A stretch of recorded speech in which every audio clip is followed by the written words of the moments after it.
One of the interesting things that I always find about books, or printed documents, I suppose, particularly those kind of printed documents which have claims to represent kind of objective knowledge, or the summation of objective knowledge.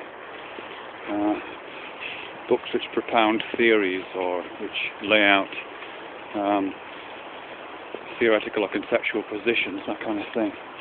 What I always find a bit interesting about them as objects is they always appear to me to have been kind of written the night before. Not in the sense that they're slapdash or that they're or there's anything of haste about them.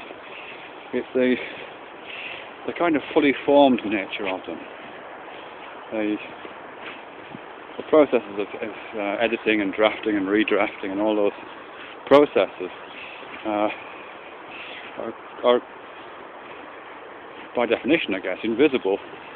And what you're left with is this kind of carefully honed object-like entity, which, as I say, seems to have been kind of birthed, or seems to have just appeared in the landscape suddenly.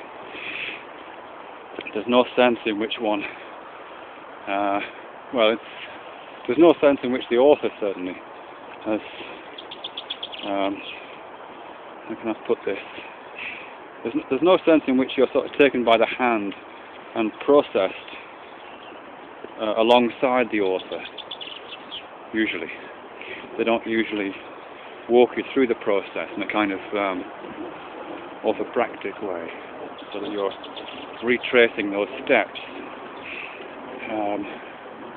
Or if you are, it's a kind of artificial retracing, with all of the confusions and sidetracks and walking around in circles and all that kind of exploratory process in which the landscape itself is constructed, with all that left out, to the extent that one is led through the stages of that kind of piece of writing.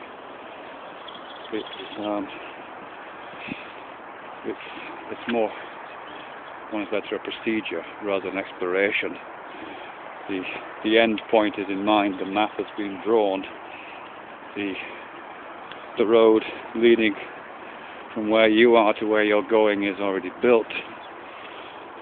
The ductus is in place between the stasis is where you are and the scopus is where you're going. It simply requires the author, in a sense, to point you along that road, or to, as I say, lead you by the hand down it. There's no sense in which you simultaneously construct the map.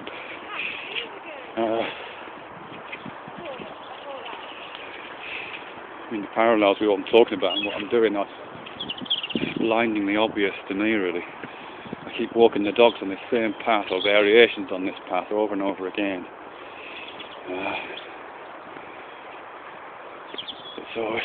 Sometimes it's a circular path and leads me back to where I came from. Sometimes it's a straight path.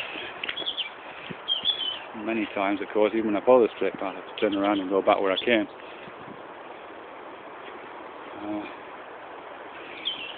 I don't want to pursue that analogy too much, because I can feel it staggering as I speak.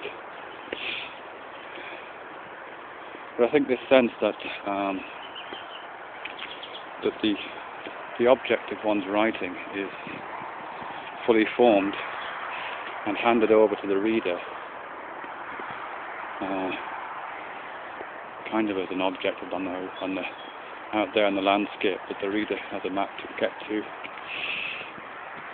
or something like that, is part of the construction, if you like, of the knowledge object.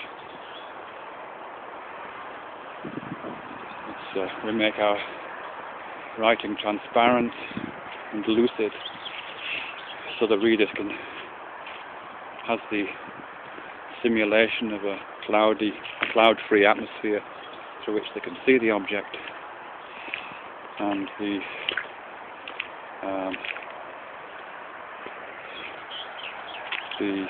landscape of the writing is given a very clear, mapped articulation leading from where the reader is to where the reader's going.